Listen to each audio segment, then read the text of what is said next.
It was the moment the entire world was waiting for, but it came as a pretty big surprise for one Port Charlotte man. That's because the new pope is none other than his brother. Shock and awe. It was like, we knew, we heard him read the name, so we knew it was coming. And then to see him, it all hit home and became real. And it was like, oh, that's Rob. Oh my God, yay, Rob. This is Leo Prevost. He's new Pope Leo XIV's oldest brother.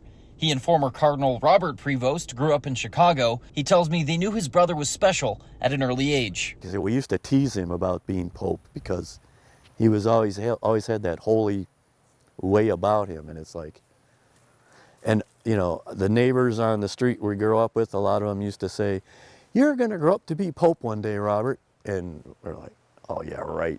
Our brother Pope, nah. Prevost has lived in Port Charlotte for about 4 years with his wife, Deborah. He says he speaks to his brother about 2 to 3 times a week.